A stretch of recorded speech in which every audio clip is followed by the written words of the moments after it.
Welcome, and thank you so much for being here today. My name is Triadopoulou. I am Community and Program Manager at WeLead, a non-profit organization supporting women in tech. And today I'll be moderating this discussion about the state of QA and UX in Greece, the current state of the market. I'm very excited about that.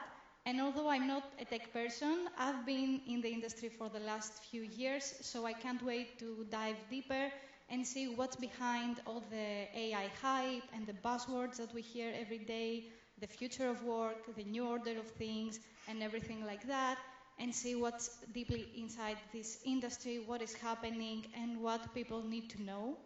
Hopefully, today we will discuss about all these things, questions like, are companies hiring? Who are they hiring? What is considered junior anymore? And many more things. And the good thing is that I will not be answering these questions. I have a great panel here that will join the conversation. So, with me, welcome Vasileios Xanthopoulos, Head of Product Design and Novibet, Giannis Tsintzos, People and Culture Manager from Scratch, Anna Katsantoni, Associate Talent Lead Silvare, Petros Ntourmas, Tech Delivery Product Manager at CodeHub, Eirini Liakou, R&D Test Line Manager at Nokia, and Constantinos Panayi, HR Assistant Manager at Deloitte. Welcome, everyone. And of course, I want to mention that today I'll be also joined by my co-hosts, Kyriakos Voyagis and Thodoris Karopoulos from Control Alt Life podcast, who will be asking all the hot questions that need to be done today. I think that's the intro and the context that you need to have, who is doing what. And now it's time to dive into our conversation with our first question. It's going to be by me. It's going to be a generic one to start with that and then get into the more specifics. So I want to ask you what is really happening right now in the QA and UX market, in the hiring specifically, because we're hearing all about the budgets and the AI, as I said before, and things changing, but what is really happening? Yanni, would you like to start with that? Yeah, sure. Thank you, and super happy to be here, and thank you all for coming. I hope you enjoy the talk, and hopefully you have interesting questions in the end to discuss all together. As it was mentioned, I'm People and Culture Manager from Scratch. We're a design development studio from Thessaloniki. And I'll try to give an overview today about what's going on in the general UX market in Greece, as much as I can. First of all, the market is, I will try to summarize it with 2 words, fear and FOMO. Fear from candidates and FOMO from companies. Fear because we don't really know what this AI will bring to us and how the market will evolve. So a lot of investment is going on, from companies and a lot of tools out there in the market for candidates to explore. So this creates a bit of uncertainty in the market, what to choose and how to use it. Same from the companies. The companies are investing a lot of money on AI, on infrastructure, tokens, tools, and they expect productivity to go up. That's already known. No, nothing new here. But this creates a bit of, as I said, uncertainty and fear. In terms of the roles in the market, I think we have after the growth of post-COVID era and a lot of companies over-hiring maybe at a certain point. Now I think we have reached a point where it's kind of stabilized. So hiring never stops, obviously, but it's not like that we have massive growth and many open roles, especially in UX and product design. We have a trend towards more specialized roles, obviously in AI, with the use of AI. In terms of the seniority, obviously, we feel and we see in the market that obviously seniors are in more demand than juniors or mid-level people because of the conscious decision of the companies to invest in seniors to create faster growth. So juniors they have it a bit on the bad side at the moment. They need to become very competitive with the use of AI in order to enter the market and obviously grow their soft skills so they can become competitive. Same applies for mid-level profiles in the market, especially on the early mid side. Strong mids, obviously, are in the same kind of boat with seniors. They're trying to hang in there.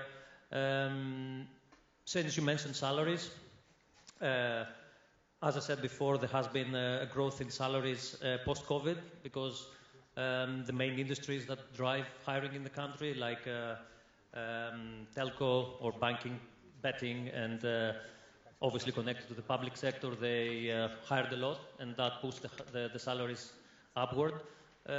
We see that this is kind of slowing down or kind of being normalized now, so the salaries are not going up because of AI. But there is competition on the senior side. Companies struggle to hire seniors that will ramp up productivity with the use of AI. As I said, it's difficult times. It's not easy to predict what's going to happen. In other countries, there has been layoffs and hiring has been kind of slowed down a little bit. But in Greece, I don't see that this happening at the moment. Maybe it will change in the future. Maybe we'll have growth, and this is hopefully what we hope, especially for startups. What I can hear is that there are a lot of things to unpack here, obviously. Yeah.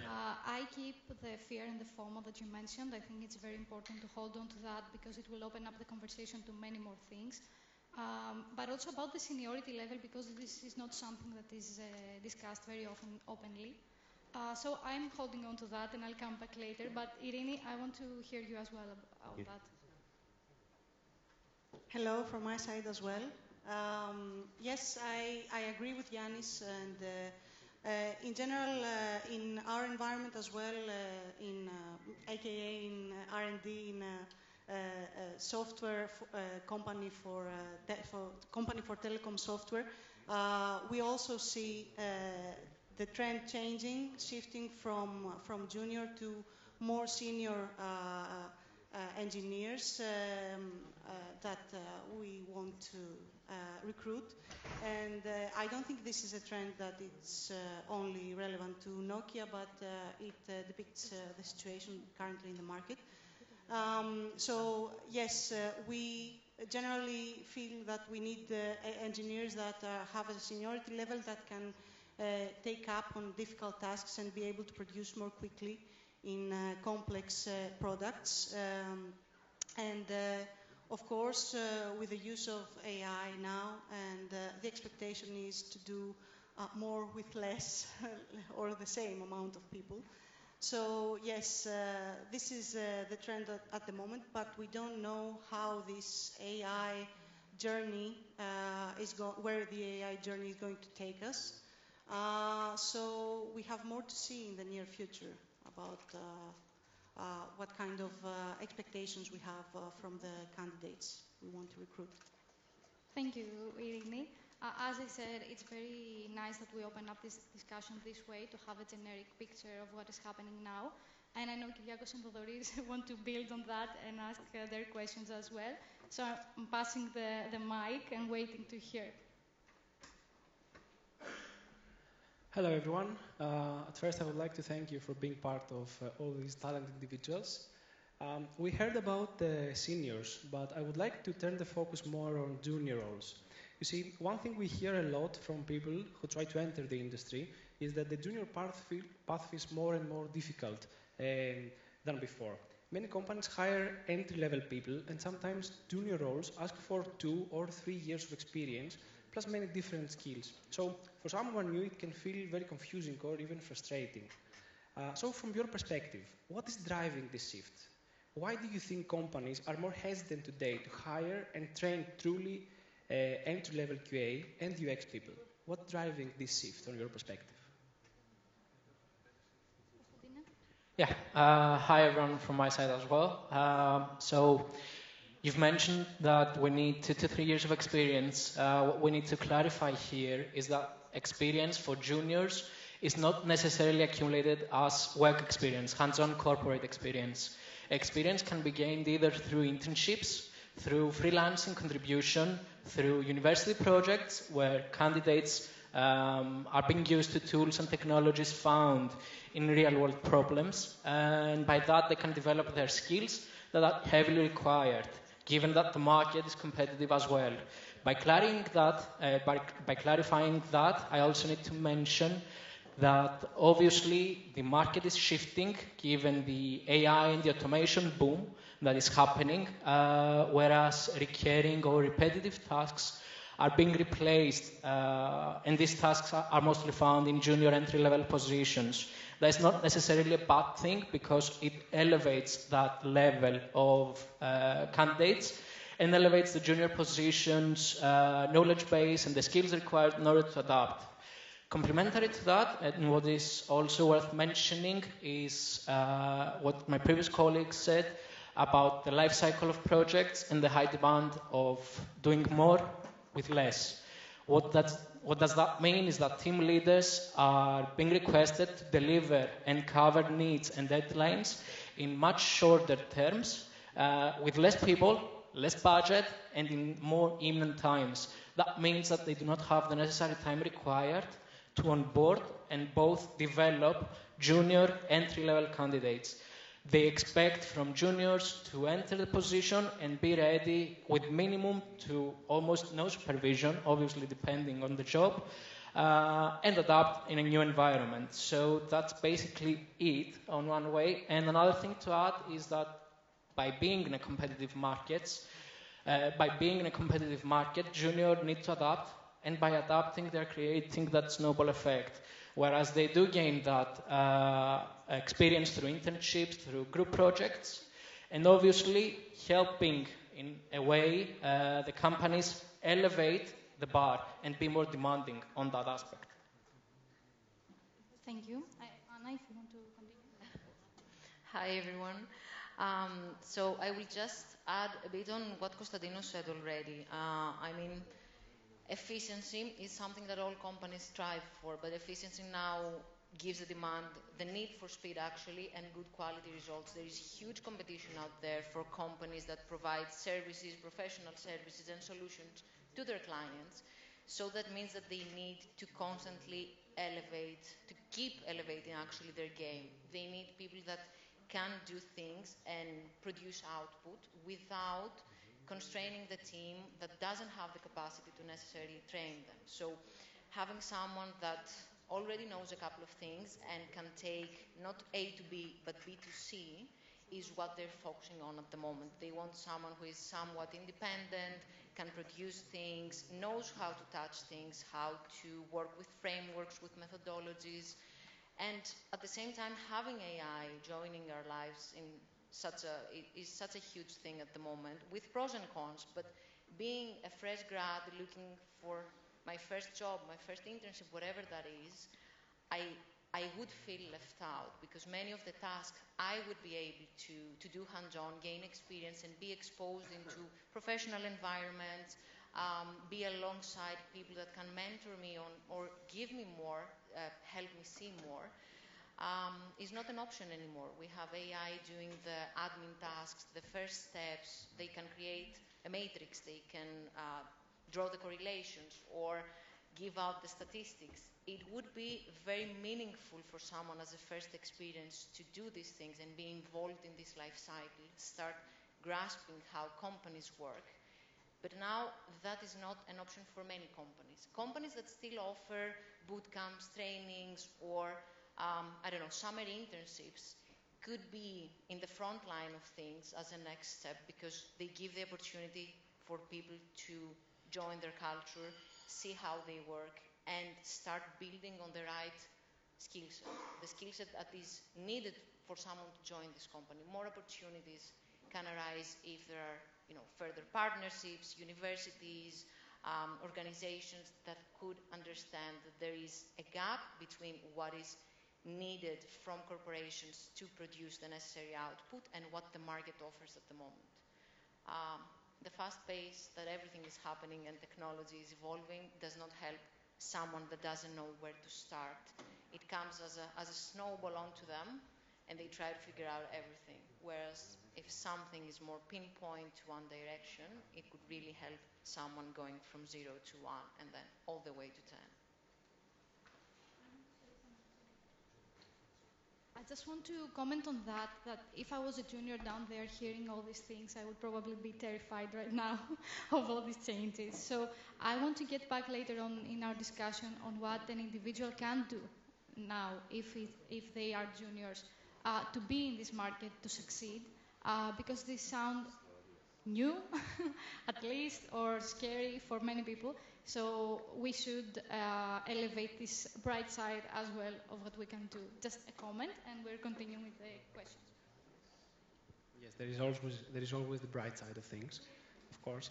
So another thing we see a lot is that job descriptions from time to time, because we're talking about the roles, but let's focus now a bit on job descriptions itself. So another thing we see is that job descriptions can feel a bit overloaded. For example, a QA role may ask for automation, many tools, maybe some programming skills, but then in the interview or even after someone gets hired, the actual work is mostly manual testing. And I think for candidates, this can create a strange feeling, almost like, wait, did I apply for the same job? So this was just an example of this came to mind. So I want to understand what happens behind the scenes. How are QA and UX roles actually defined in practice? Who is involved in writing these job descriptions? And do you think AI tools or ready-made templates are now making these job descriptions more generic? Vasily, what do you think? Yeah, thank you. You're right. The job descriptions are a little bit bloated. I don't want to talk, generally they're bloated, but how we are trying to do in the process that we are following, not just in Novibet, but also in other countries and other companies, is that the job description is built by the hiring manager and HR, not just by the hiring manager themselves. And it has to be based on industry standards and also what the company needs to build on and what the goals of the company are. Personally, the way that I want to hire is I focus more on the soft skills, because the hard skills are not, this is not rocket science. You can learn these things, but the attitude and specific soft skills, for example, how articulate you are, depending on your level, how good you can sell what you do, especially when we're talking about product design. The average maturity out there, not just in Greece, but in general, is quite low, so you have to be able to sell these things. These types of soft skills are more important than being able to have good mechanics in Figma. So these go into the job description. And when it comes to AI, the way we are doing it is we do not want to be too specific or too generic. I'm not going to ask whether somebody is using a specific LLM. I find that not relevant. If you download ChatGPT app on your phone and instead of searching you use that, you're not really using AI. So that's a moot point. You don't have to ask that. But what we do say is that what the outcome that we're expecting from somebody when they actually join. And that is, this is an AI-enabled team. So for us to align expectation with the candidate that when you come in, you will be using AI to make yourself more efficient and more productive. It's not going to steal your job, but you have to use it in order to achieve what the company wants to achieve. When it comes to templates, job descriptions have to be templated. It's fair for the people who apply. It's fair for us. It's fair for the company. It's fair for everybody. Not ready-made templates. You create that and you use it as a template. So when you hire two different juniors for the same team, same position, you do not have different ways of evaluating them. And they know what to expect. So I would say, yes, there are templates. This is how they're built, and this is the process that we are using to do this properly, at least in my opinion. Great. Thank you. Constantine, would you like to continue? Yeah. Just wanted to add a bit more information regarding the drafting of the job description. This is what should be happening, at least in structured companies, though there are some points where in drafting the job description, business line, and when we say business line, it might mean product owners, project managers, delivery leads. It could also mean the hiring manager of the job description of the team that we're going to hire for, along with HR, are the stakeholders behind drafting the job description. And by that, we get a job description that has both must-haves and nice-to-haves, as well as things that might be a roadmap for future skills that may be required. And this is why it shows skills that may not be needed on the day-to-day job.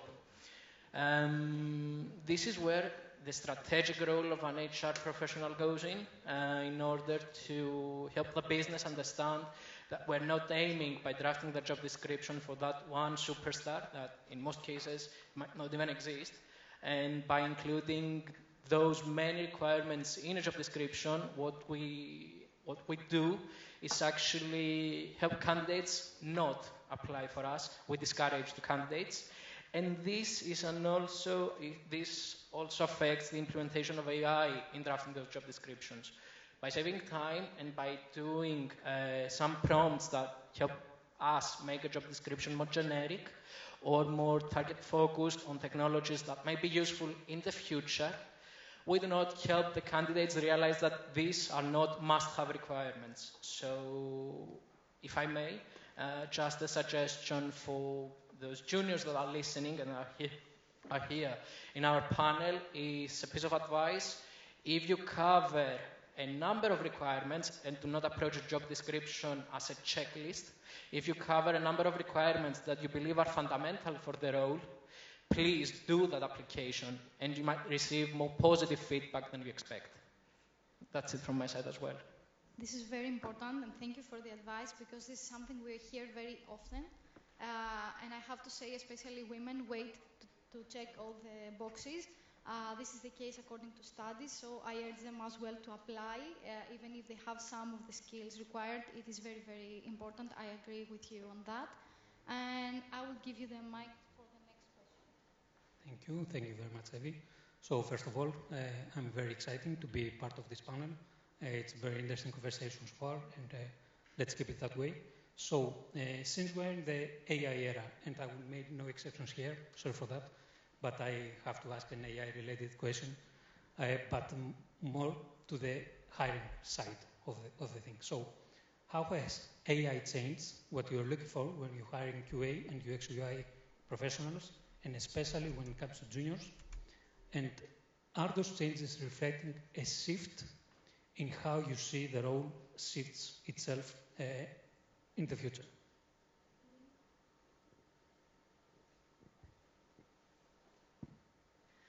Okay, so in this AI era, as you said, so of course AI is not replacing the QA tester.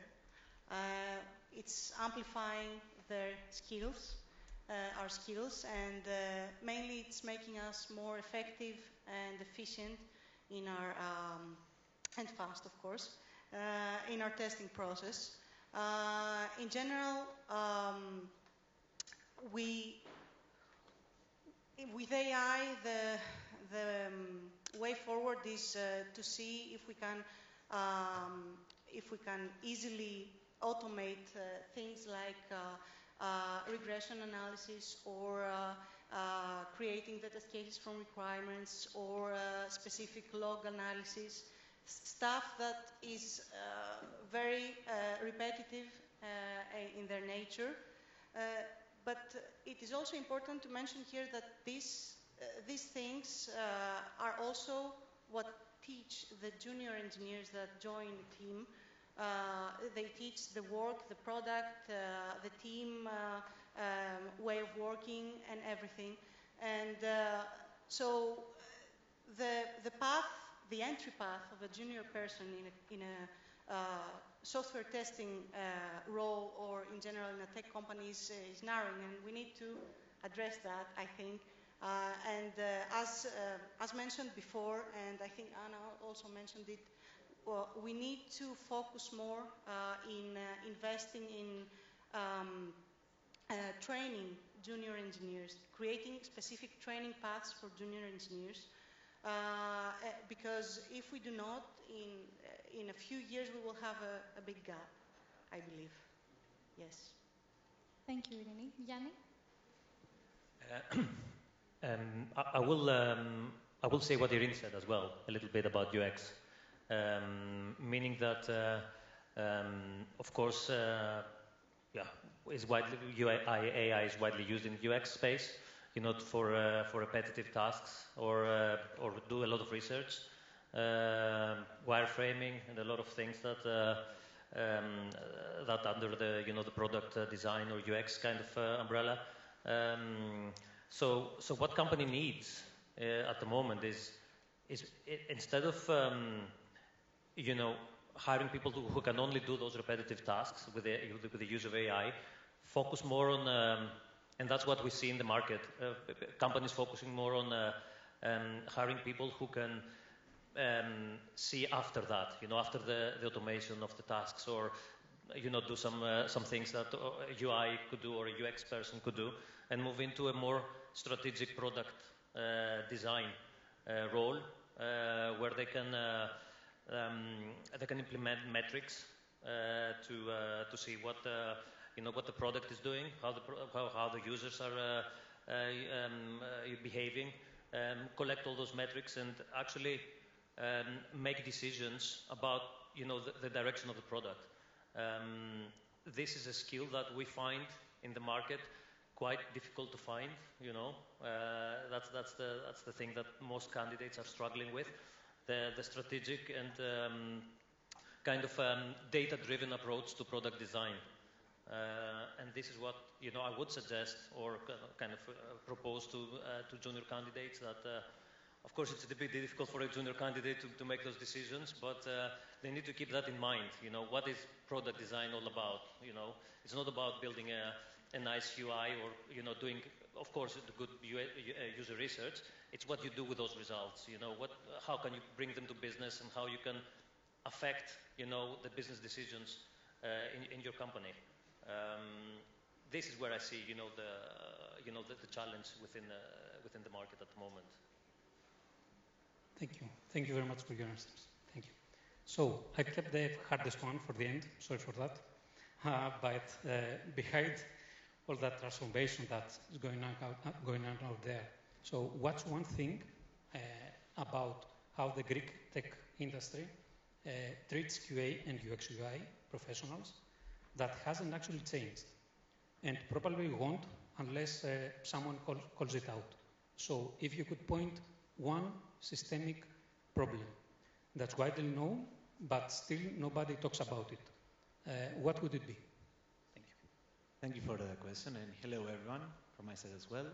Well, I think that the biggest issue is that we treat QA and UX roles as support functions instead of strategic parts of a delivery framework. UI, especially in Greece, comes into the play quite after most business decisions are already made. And it mostly translates to let's build that screen or let's build the other one. And QA comes again at the latest part of a life cycle just to validate what is built. The issue with this is that we treat these roles reactively instead of proactively, while we can capitalize more on the effect that they have. A beneficial UX should involve user journeys, user behavior, should complement the product direction by enhancing on how the story feels, while a beneficial QA should move on from a role that is just testing to more of a risk analysis and risk ownership. It should be made of building confidence and quality on what is actually shipped. And I believe that these issues comes for a focus that we have towards activity instead of impact, because this builds stress and frustration both on professionals, on companies that their products are not quality-based enough, and in general moves the culture in cross-functional delivery teams from a delivery probably to a delivery approach instead of a product approach. And quite honestly, what actually separates a good product from a memorable one is a good story, and QA and UX is the way to do it. Thank you. Vasily?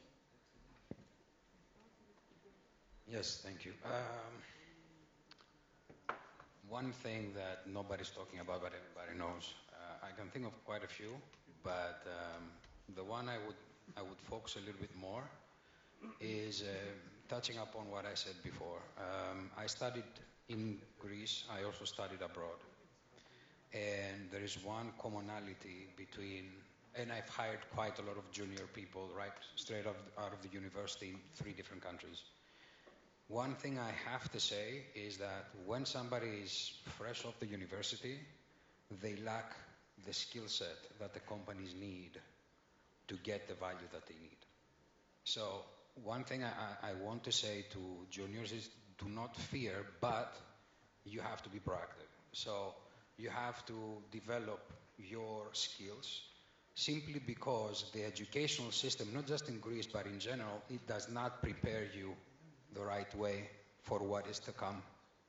So there's quite a lot of things, like the higher your degree is, if you have a PhD, for example, in research, you might be disappointed when you find out that all these beautiful things that you've learned, 3 or 4 of those 200 methodologies for research that you've learned, you are actually going to use. Not being able to sell your work to different audiences and not being able to tailor your message to different audiences is going to hurt you more than not having the skills to actually do the actual work. So that's what I would say that people need to prepare themselves for, because our educational system and in general, this is not supported currently. So I would say this would make the most difference to people's lives and their career progression moving forward. Not just juniors, by the way, that's in general. Yeah, that's what I would say. Thank you. And I think it's nice that you both focused on the skills and the systemic changes, because they are both needed. And that's why I think we should move our conversation now to the more individual level, because we discussed much about companies and the system, etc. But I would like to ask you what actually an individual, a professional in the QA and UX sector should start or stop doing today. Anna, would you like to? So I think it's important that the professionals stop working isolated from the product strategy. They need to work closer and actually be strategic partners to everything across end-to-end that is related to product. They should start challenging things, stop just focusing on what the direction is or what the ideal outcome is, and see things as they come, processes as they are progressing. So start using data. All of them have data, are collecting data, and data come up through and out, but they need to be identified for what they are and let them tell the story they need to.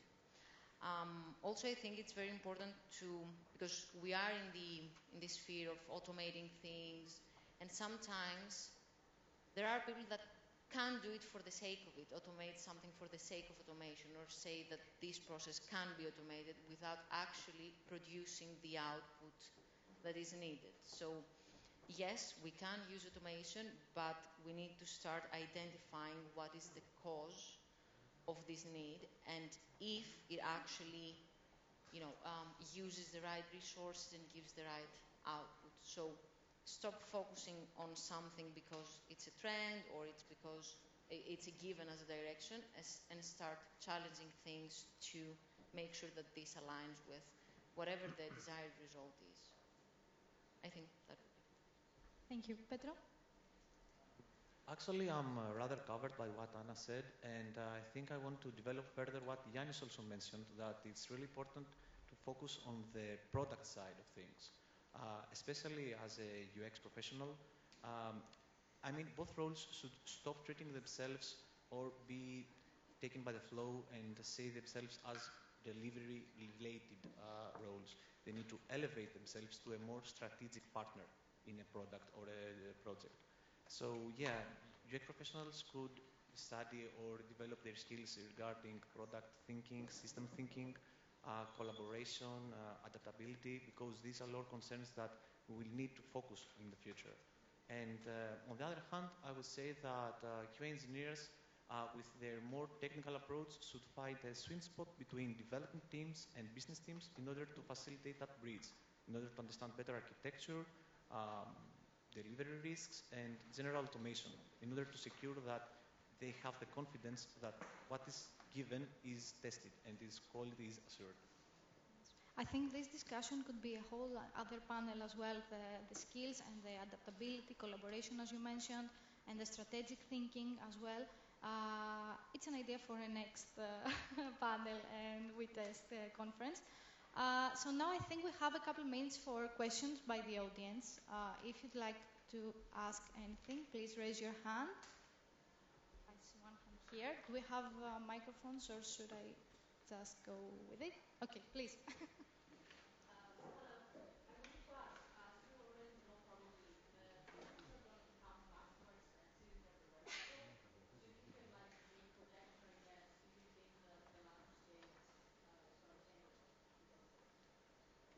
Is it for someone specific or is it open to the panel? Okay. Anyone? Could you repeat yourself, please?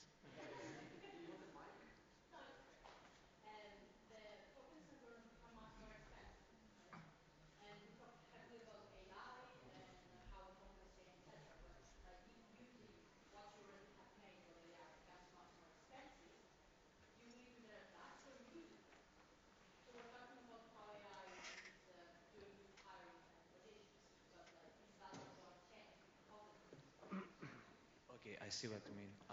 I think generally it's better to, while it's really important to take into consideration that AI will be an ingredient that we can't skip for in the future. I mean, it will be part of almost everything.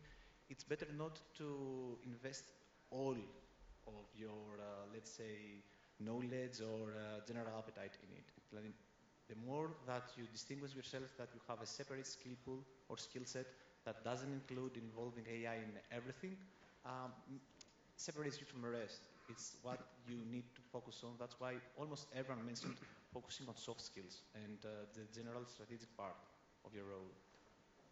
I'm not sure if I covered you. Can I jump on this as well?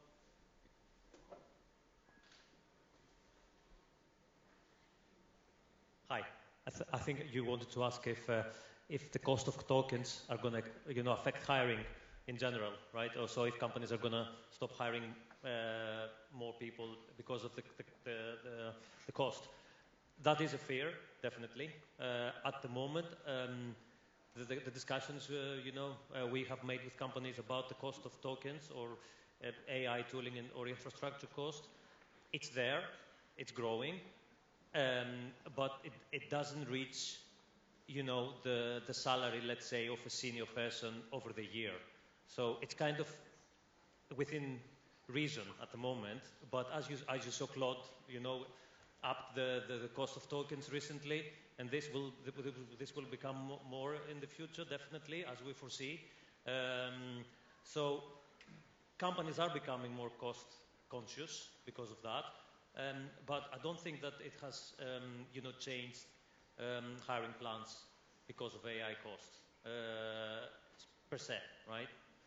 It changed because of the whole kind of AI thinking that the other speaker said that the roles have changed into more specialized, or instead of a company hiring, let's say 2-3 seniors, they might hire 1 or 2 now, right? This affected. But as specific as tokens at the moment, I don't think it has that much. Did I cover you? Yes, thank you. I just wanted to add, it's not just the cost of the tokens that might increase. It's also that the integration of AI in our R&D processes has not yet been completed. It's in a work in progress. So we haven't seen the actual cost of AI, especially large products and companies. So it's something that we must see through, see how it will, where it stops. Thank you. I think there's one more question. Hi, thank you. So one of the challenges that I've been hearing from recruiting professionals that they have almost daily is resourcing QA engineers. They keep saying to me, we cannot find good QA engineers. and that we are very rare, but we're really not. And my question is, why, since we're not that easy to find, the salaries are not the equivalent of our seniority to any other software engineering function? We're still underpaid compared to other engineering functions. So do you see this ever changing in the near future? Should I pick it up as well? Anybody who wants to answer this? You're right, basically. I think QA should get more love in terms of compensation.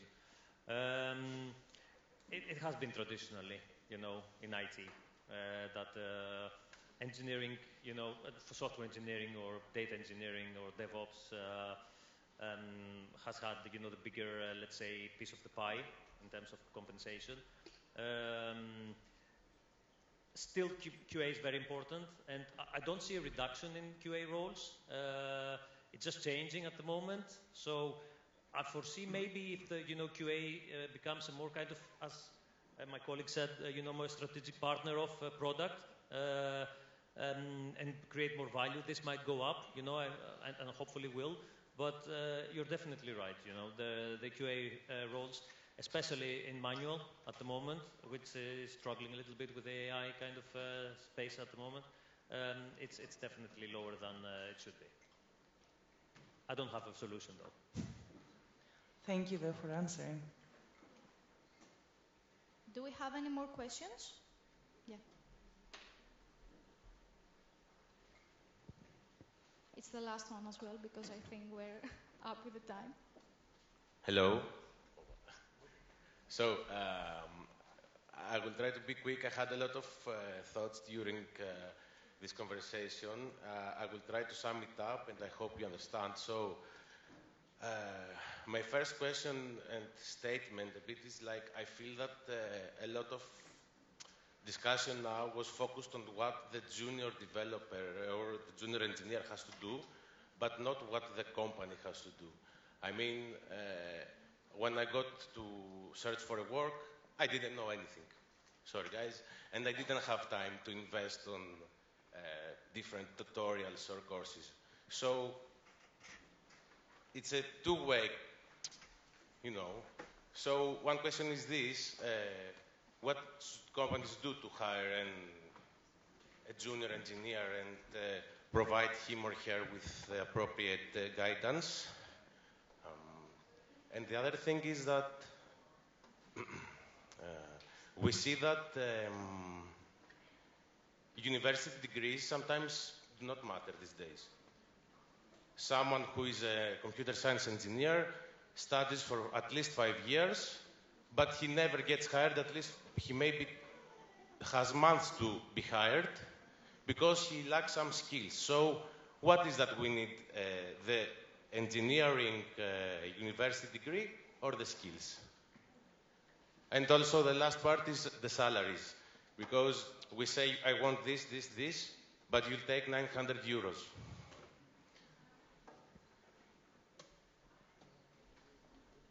So I'm not sure if I will cover all aspects, but let me try. Sorry, yes, it was a lot of things. So starting with what companies could do and should do is actually start believing again in potential. There is a lot more hopeful next steps if you see a potential into someone rather than just see very strict and guided skills that have been built. Okay, yes, we admire hard work, but sometimes you need to give the chance to someone to prove if they have it in them, if they're willing, if they're driven enough to do it. So for me, number one, start looking into potential again and not just strictly following very broad and vague job descriptions that we discussed before. Then they should give, again, touching on what we said before, boot camps, trainings, give opportunities to people to get adjusted and become familiar with the technologies they use, the technologies that constantly get more advanced, and they are basically part of everyday life of many, many engineers nowadays. And then in terms of degrees versus skills, I'd say it will always be a battle because we have very traditional organizations or public sector asking for this type of certificates. But at the same time, what gets you through the door will definitely be your skills, your values, and what you can also bring to the table by, bringing your certain toolkit, whatever that is, at what level again. Is there anything else that we missed? Anyone that?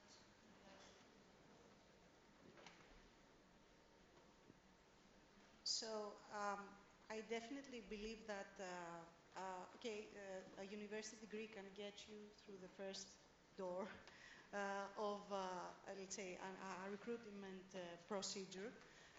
But it is your skills that matter most, and technical skills not measured by a specific coding language or tool knowledge or whatever, but the understanding of, in technical depth of a situation is that really, really matters, and also the soft skills. I mean, especially in this era, creativity or critical thinking or handling uncertainty, these are the things that matter and will matter in the near future. So this, as mentioned before, for the first step, the university degree might bring you in front of an interviewer, but in the interview, the other skills matter most, and these are very visible in the conversation. Thank you. Thank you. I think it's time to wrap it up. Unfortunately, our time is over, but I want to thank you all for being here again. I want to thank our speakers for being here and joining this conversation. I think we got a lot of learnings, a lot of insights, and a lot of food for thought and discussion later on. So we'll be here. Join us, discuss more about all these things, and hopefully we'll meet again and keep up the conversation. Thank you.